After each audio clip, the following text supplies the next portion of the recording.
El murmullo del restaurante era suave, casi reverencial, como si cada palabra temiera romper el equilibrio perfecto entre el lujo y la vanidad. Candelabros de cristal italiano reflejaban destellos dorados sobre las mesas de mármol, y el aroma del vino añejo se mezclaba con notas de trufa y orgullo. Nadie allí dudaba de quién era el hombre sentado en el centro del salón privado. Alessandro Venturi. Multimillonario. Inversionista legendario. Un apellido que abría puertas incluso antes de que alguien tocara. Él estaba acostumbrado a ser escuchado, admirado, obedecido. Y esa noche, más que nunca, quería demostrarlo.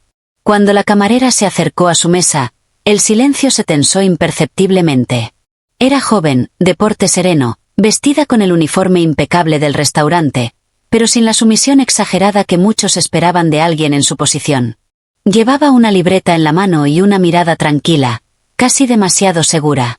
¿Puedo tomar su orden, señor?, preguntó con una sonrisa leve, profesional. Venturi la observó de arriba abajo con una expresión que no era del todo desdén, sino algo más peligroso, diversión.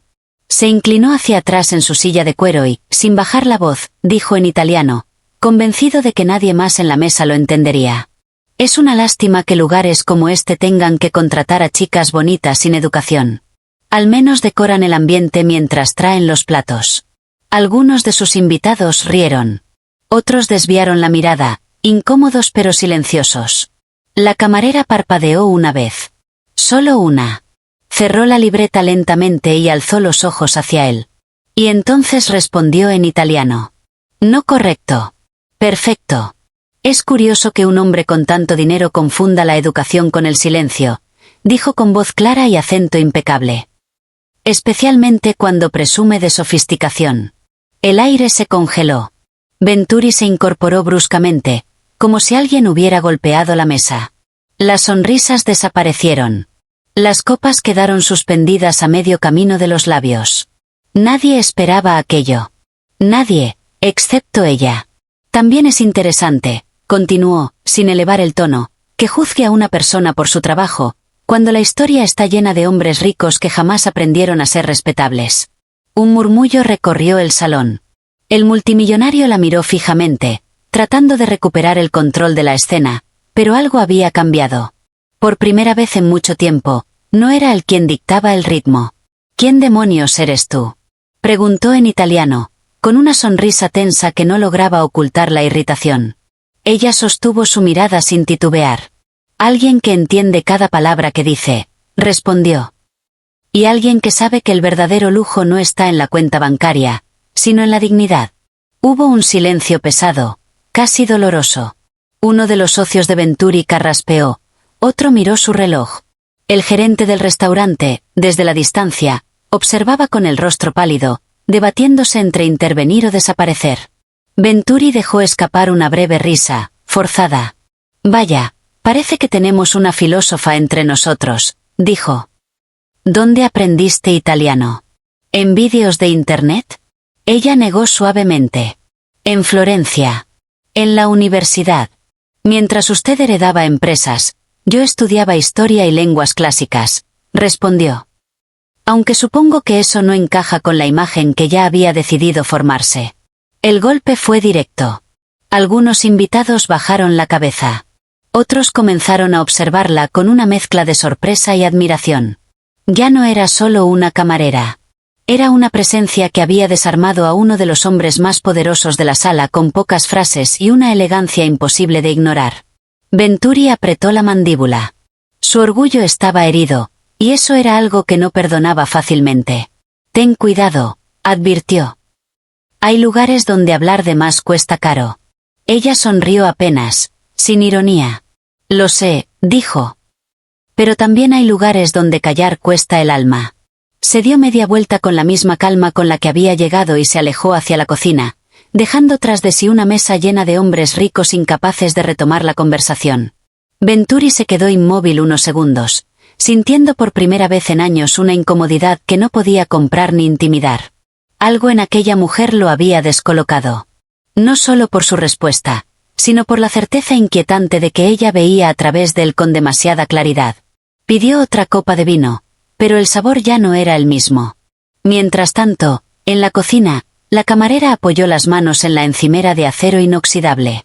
Su reflejo le devolvió una mirada firme, aunque su corazón latía con fuerza. Sabía que aquello no había terminado. Con hombres como Venturi, nada terminaba tan fácilmente. Y, sin embargo, por primera vez desde que había aceptado ese trabajo, sintió que el verdadero juego acababa de comenzar. El jefe de cocina la observó de reojo, cuchillo en mano, como si hubiera presenciado una tormenta desde el interior de un refugio demasiado frágil. ¿Estás bien?, preguntó en voz baja, sin detener el movimiento preciso con el que cortaba las hierbas. Ella asintió, aunque sus dedos aún conservaban una leve tensión. Perfectamente, respondió. Solo fue una conversación. Pero ambos sabían que no lo había sido. En el salón, Alessandro Venturi intentaba recuperar la compostura. Habló de inversiones en Singapur, de una fusión reciente, de cifras que normalmente provocaban admiración inmediata. Esa noche, sin embargo, las palabras flotaban sin peso. Nadie parecía realmente escucharlo. Cada uno, a su manera, seguía atrapado en la escena de minutos atrás. Uno de los socios, un hombre mayor con corbata azul marino, se inclinó hacia él. No era necesario, murmuró. El comentario. Venturi giró lentamente el rostro. ¿Desde cuándo me das lecciones de etiqueta?, replicó con frialdad. El socio levantó las manos en gesto conciliador. Desde que una camarera nos dejó en silencio a todos, dijo. ¿Y lo sabes? Venturi no respondió. Bebió de su copa, esta vez de un solo trago, y dejó el cristal sobre la mesa con más fuerza de la necesaria. Sus ojos se deslizaron instintivamente hacia la puerta de la cocina. Quería verla de nuevo. No por deseo. Por control. Minutos después, ella regresó al salón con otra bandeja. Caminaba erguida, sin prisa, como si cada paso estuviera medido. Algunas mesas la observaron con curiosidad, otras con una discreta aprobación. Al pasar cerca del salón privado, sintió la mirada de Venturi clavarse en su espalda. Tú, dijo él, llamándola en italiano. Ven un momento. Ella se detuvo. No suspiró. No apretó los labios. Simplemente giró y se acercó, dejando la bandeja en una mesa cercana. ¿En qué puedo ayudarlo, señor Venturi?, preguntó en el mismo idioma, con la misma precisión. El uso de su apellido no fue casual. Él lo notó. Quiero saber algo, dijo, bajando la voz. ¿Te crees mejor que los demás? Ella lo miró durante un segundo que pareció eterno. No, respondió. Pero tampoco me creo menos. Un par de invitados fingieron concentrarse en sus platos, aunque cada palabra era escuchada con atención quirúrgica. Trabajas aquí, continuó él. Yo podría comprar este lugar mañana si quisiera. Y aún así, replicó ella, esta noche no pudo comprar respeto. El golpe fue silencioso pero devastador. Venturi sonrió, esta vez de verdad, aunque la sonrisa no llegó a sus ojos. Dime tu nombre. Ella dudó apenas una fracción de segundo. Lucía, dijo. Lucía Moretti. Algunos comensales intercambiaron miradas. El apellido no pasó desapercibido para todos. ¿Moretti?, repitió Venturi. ¿Eres familia de Enzo Moretti? Lucía sostuvo su mirada, consciente de que acababa de cruzar una frontera invisible. Era mi abuelo. El silencio que siguió no fue incómodo. Fue denso. Cargado. Enzo Moretti no había sido un hombre cualquiera. Fue uno de los economistas más brillantes de su generación, marginado años atrás por denunciar prácticas financieras que involucraban a nombres demasiado poderosos. Entre ellos, el de Alessandro Venturi. Venturi se recostó lentamente en su silla. Interesante, dijo. Así que todo esto no era casualidad. Nada importante lo es, respondió Lucía. ¿Estás aquí para vengarte?, preguntó él, con un tono casi curioso. No, dijo ella. Estoy aquí para vivir. Si usted ve enemigos en cada persona que piensa, eso ya no es mi problema. Uno de los invitados tosió nerviosamente. El gerente del restaurante dio un paso hacia adelante, pero se detuvo al ver la expresión de Lucía. No había desafío. Había claridad. Venturi la observó como si la viera por primera vez. Ya no era una camarera insolente. Era una variable inesperada. Y eso lo inquietaba más que cualquier insulto. «Puedes retirarte», dijo finalmente. «Por ahora». Lucía inclinó la cabeza con cortesía y se alejó. Sus pasos eran firmes, pero por dentro, cada recuerdo de su abuelo, cada noche de estudios, cada puerta cerrada, vibraba con fuerza contenida. En la cocina, el ambiente era distinto. Las miradas se posaron sobre ella con una mezcla de respeto y temor. «Ese hombre no olvida», susurró una compañera. Lucía lo sabía. Lo que nadie sabía, excepto ella, era que tampoco olvidaba a Alessandro Venturi. Mientras tanto, en el salón, uno de los socios se inclinó hacia él. «Si la despides, habrá preguntas», advirtió. La gente escuchó. Venturi tamborileó los dedos sobre la mesa. «No pienso despedirla», dijo. «Aún no. Entonces, ¿qué harás?» Venturi miró su reflejo distorsionado en la copa de vino. «Averiguar por qué una mujer con su educación sirve mesas», respondió. «¿Y qué más sabe?» La noche continuó, pero el equilibrio había cambiado. Cada palabra, cada gesto, parecía girar alrededor de una tensión invisible que ya no podía deshacerse. Lucía siguió trabajando, atendiendo mesas, sonriendo cuando era necesario, guardando silencio cuando convenía. Y aunque nadie lo dijo en voz alta, todos lo sentían. Ese restaurante ya no era solo un lugar de lujo. Era el escenario donde dos historias antiguas, largamente contenidas, acababan de chocar. Y lo que vendría después no tendría nada de elegante. La madrugada avanzó con una lentitud extraña, como si el tiempo mismo se hubiera detenido para observarlos. El restaurante comenzó a vaciarse poco a poco, dejando tras de sí el eco de conversaciones caras y promesas huecas. Los candelabros seguían encendidos, pero su brillo ya no parecía festivo, sino expectante. Lucía limpiaba una mesa cerca de la ventana cuando el gerente se acercó con pasos medidos. «Venturi pidió hablar contigo», dijo en voz baja. «En privado».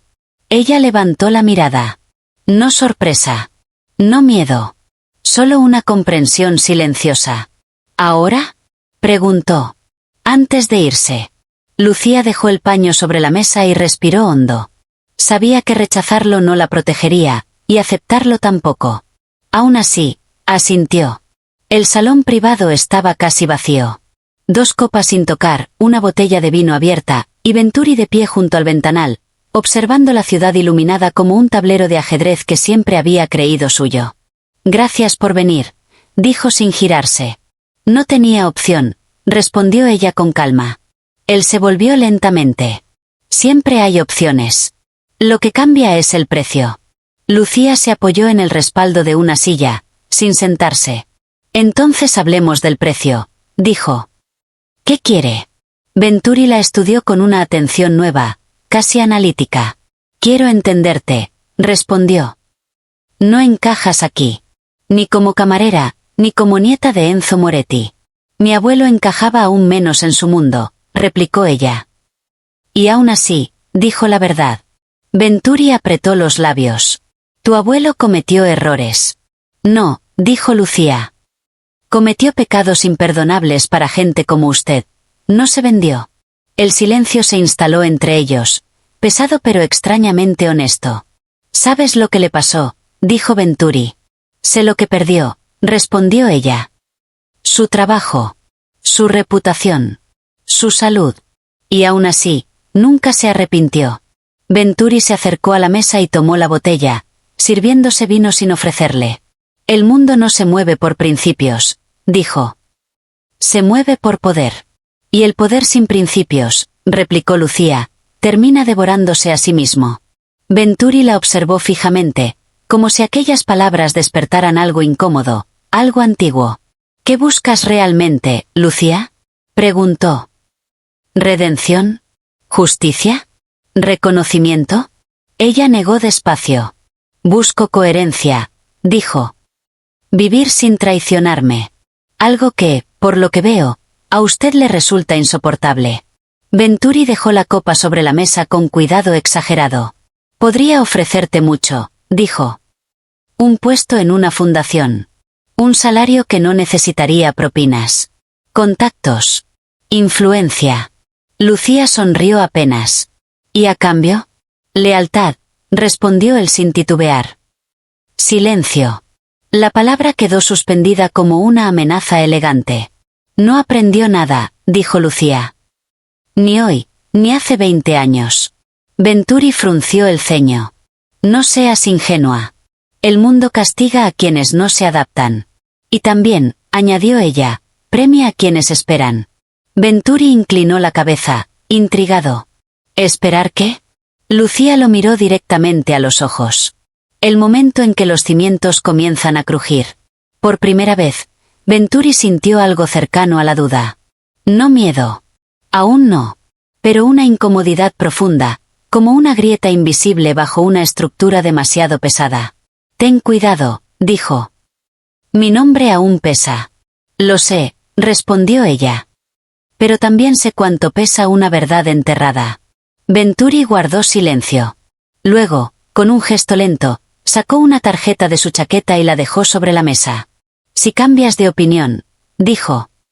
Llámame. Lucía no tomó la tarjeta. No lo haré. Venturi sonrió, esta vez sin ironía. Eso es lo que más me preocupa de ti. Ella se dio la vuelta y caminó hacia la puerta. Antes de salir, se detuvo. Una cosa más, dijo sin mirarlo. Mi abuelo siempre decía que los hombres realmente poderosos no necesitan humillar a nadie para sentirse grandes. La puerta se cerró suavemente. Venturi se quedó solo, observando la tarjeta que nadie había tocado. Por primera vez en muchos años, no se sintió vencedor. Días después, el restaurante volvió a su rutina aparente, pero algo había cambiado. Lucía notó miradas nuevas entre los clientes, susurros que se apagaban al verla pasar. Un periodista había llamado preguntando por ella. Luego otro. El nombre Moretti comenzaba a circular de nuevo, como un eco que se niega a morir. Lucía caminaba por la ciudad al terminar su turno, con el abrigo bien cerrado y la mente despierta. Sabía que cada paso la acercaba a un terreno más peligroso. Documentos guardados en una vieja carpeta, conversaciones grabadas, nombres olvidados a propósito. Todo aquello que su abuelo había protegido incluso cuando el mundo lo castigó. Y ahora, sin buscarlo, ella se había convertido en el punto donde todas esas líneas volvían a cruzarse. Mientras tanto, en una oficina de vidrio y acero, Alessandro Venturi observaba un informe en silencio. Fotografías. Fechas. Apellidos. Entre ellos, uno resaltado con tinta discreta pero firme. Lucía Moretti. Venturi cerró el expediente y apoyó la espalda en la silla. Afuera, la ciudad seguía brillando, ajena a las tensiones que comenzaban a despertar bajo su superficie. El juego ya no era de palabras. Y ambos lo sabían. El ascensor se detuvo con un susurro casi imperceptible. Sofía salió primero, como si aquel gesto marcara un límite invisible. Afuera, la ciudad respiraba con la calma engañosa del atardecer, y por un instante todo parecía normal. Demasiado normal. Mañana, dijo Kruger, rompiendo el silencio. A la misma hora que hoy. Sofía no respondió de inmediato. Observó el reflejo del cielo en los ventanales del edificio, calculando algo que no tenía que ver con agendas. Mañana escucharé, dijo finalmente. Pasado mañana decidiré. Kruger aceptó sin discutir. Eso, para él, ya era una concesión poco habitual. Esa noche, Sofía volvió a su apartamento con la sensación de haber cruzado un umbral que no se anunciaba con ruido ni promesas. Preparó té, abrió el cuaderno y comenzó a escribir con letra firme. No nombres. No cifras. Patrones. Tonos. Pausas. El idioma en el que alguien elige mentir dice tanto como la mentira misma. Cerró el cuaderno cuando el reloj marcó la medianoche. No durmió de inmediato. Al día siguiente, el café estaba distinto. No en apariencia, sino en actitud. 2 mesas nuevas ocupadas por hombres que no pedían nada especial y observaban demasiado. El gerente estaba más atento de lo normal. Sofía lo notó, como notaba todo. ¿Algo raro?, preguntó él, intentando sonar casual. Nada que no haya estado antes, respondió ella. Pero ambos sabían que era mentira. Kruger llegó puntual. Se sentó. Pidió café. Esta vez no hubo conversación larga. Solo una mirada que decía «estamos dentro». Sofía siguió trabajando, pero ahora cada frase en otro idioma, cada risa contenida, se convertía en información. A media mañana, una mujer se acercó a la barra. Elegante, voz suave, sonrisa ensayada. «Busco a Sofía», dijo en italiano. «Aquí estoy», respondió ella en el mismo idioma. La mujer arqueó apenas una ceja. «Interesante», murmuró. «El señor Kruger tiene buen ojo». Sofía no respondió. «Soy Elena Weiss», continuó la mujer. «Trabajo con él. A veces, preparo el terreno». «Entonces ya está preparado», dijo Sofía. «Yo no necesito presentación». Elena sonrió, esta vez sin ensayo. «Eso parece». Se marchó sin pedir nada. Esa tarde, la reunión fue distinta. Menos palabras. Más tensión. Sofía se mantuvo al margen, pero cuando un hombre cambió de idioma para ocultar una objeción, ella la tradujo en voz alta con la misma naturalidad con la que alguien corrige la hora. El silencio que siguió no fue incómodo. Fue revelador. «Gracias», dijo Kruger después, cuando quedaron solos. «Era justo lo que necesitaba». «No», respondió Sofía. Era lo que ellos necesitaban escuchar. Kruger la observó con una mezcla de respeto y cautela. «¿Sabes lo que estás haciendo?», preguntó. «Escuchar», dijo ella. «El problema es que cuando uno escucha bien, deja de poder fingir». Las consecuencias no tardaron. Un correo anónimo llegó al café esa misma noche. Advertencias vagas. Consejos no solicitados. El gerente se puso pálido al leerlo. Sofía lo vio desde la barra. «¿Todo bien?», preguntó. «No lo sé», admitió él. «Pero creo que te están mirando». «Siempre lo han hecho», respondió ella. Solo que ahora se dieron cuenta. Días después, un cliente habitual dejó de venir. Otro pidió sentarse lejos de la barra. Un tercero intentó provocarla con bromas en idiomas mal pronunciados. Sofía no reaccionó. No lo necesitaba. Kruger comenzó a llamarla menos. No por desinterés, sino por estrategia. A veces, le enviaba solo una dirección. O una hora. O una palabra. «Escucha». Sofía escuchaba. Descubrió que el poder rara vez habla alto. Prefiere murmurar. Descubrió también que muchos hombres poderosos no temen perder dinero, sino control del relato. Y que cambiar el idioma de una conversación puede cambiar quién gana. Una noche, al salir de una reunión especialmente tensa, Kruger se detuvo antes de subir al coche. «No planeaba esto», dijo. «Encontrarte». «Nadie planea lo importante», respondió Sofía.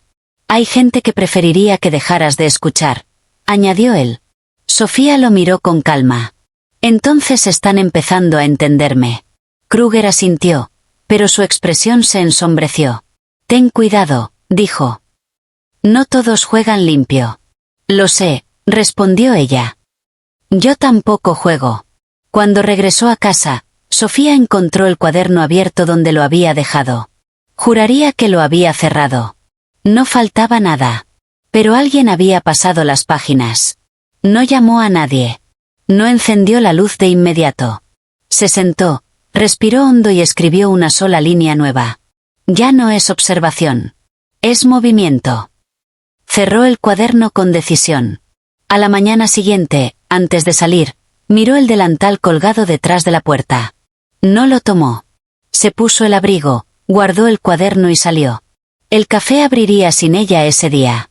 Y en algún punto de la ciudad, varias personas comenzarían a preguntarse cuándo una camarera había dejado de servir café, y en qué momento exacto empezó a cambiar la conversación. El silencio fue la primera señal. No el silencio cómodo de los cafés elegantes ni el calculado de las salas de reuniones, sino uno distinto, inquieto, que empezó a aparecer cuando ciertos nombres dejaban de mencionarse y algunas conversaciones cambiaban de idioma a mitad de frase. Sofía ya no estaba allí para servir café, pero su ausencia pesaba más que su presencia. Las reuniones comenzaron a acortarse. Los acuerdos se posponían. Las sonrisas se volvieron rígidas. Cuando alguien preguntaba por qué, nadie respondía con claridad. Porque la respuesta no era una cifra ni un informe. Era una mujer que había aprendido a escuchar demasiado bien. Kruger lo entendió antes que nadie. Una noche, solo en su despacho, revisó grabaciones, notas, traducciones. No había nada ilegal en lo que Sofía había hecho. No había filtraciones, ni amenazas, ni juegos sucios. Solo había devuelto las palabras a su significado real. Y eso, en ciertos círculos, era imperdonable. No la detendrán, dijo Elena Weiss en voz baja. Ya no. Kruger asintió. No, respondió. Y tampoco deberían. Sofía, por su parte, caminaba sin prisa por la ciudad. No se escondía. No huía. Había dejado el café, pero no el hábito de observar. Sabía que el momento decisivo no llegaría con un escándalo, sino con algo mucho más peligroso: claridad. El primer artículo apareció un martes por la mañana. No llevaba su nombre. Ni el de Kruger. Era un análisis brillante sobre cómo las decisiones cambian según el idioma en que se negocian. Cómo ciertas promesas solo existen en traducciones convenientes. Cómo el poder se protege cuando cree que nadie lo entiende. El impacto fue inmediato entre quienes sabían leer entre líneas. Luego vino el segundo. Y el tercero. Universidades comenzaron a citar los textos. Empresas revisaron protocolos. Diplomáticos, incómodos, pidieron reuniones privadas. Nadie podía señalar a Sofía directamente, pero muchos sabían que aquella precisión no era casual. Un mes después, Kruger la llamó. Esto ya no me pertenece, dijo. Ni a mí, ni a ellos. Nunca lo hizo, respondió Sofía. Solo estaba esperando ser escuchado. Se encontraron por última vez en el mismo café donde todo había comenzado. El Bellavista había cambiado de dueño. La decoración era más sobria. El ambiente, menos pretencioso. Nadie rió al verla entrar. Se sentaron. 2 tazas. Silencio. ¿Te arrepientes?, preguntó Kruger. Sofía negó despacio. Aprendí algo sirviendo café, dijo. La gente muestra quién es cuando cree que no importa. Kruger sonrió con una mezcla de admiración y cansancio. ¿Te subestimaron? No, corrigió ella. Se subestimaron a sí mismos. No hubo despedidas largas. No eran necesarias. Con el tiempo, el nombre de Sofía empezó a circular en espacios distintos. Conferencias. Asesorías discretas. Foros donde no se buscaba ruido, sino precisión. Nunca aceptó protagonismo. Nunca explicó su historia completa. Prefería dejar que otros la reconstruyeran a medias. A veces, alguien preguntaba si de verdad había sido camarera. Ella respondía que sí. Y que escuchar había sido su mejor escuela. Una tarde, años después, una joven camarera dejó una taza frente a ella y se disculpó por tardar. Sofía le sonrió y respondió en su idioma natal, con cuidado y respeto. La joven se quedó inmóvil, sorprendida. Luego sonrió también. En ese instante, Sofía entendió que no había cambiado el mundo. Eso habría sido arrogante. Pero había cambiado algo más profundo, la dirección de ciertas miradas. La forma en que algunas risas se detenían antes de nacer. Y eso bastaba. Porque el verdadero poder nunca fue hablar 5 idiomas. Fue saber cuándo usarlos. Y, sobre todo, cuándo escuchar.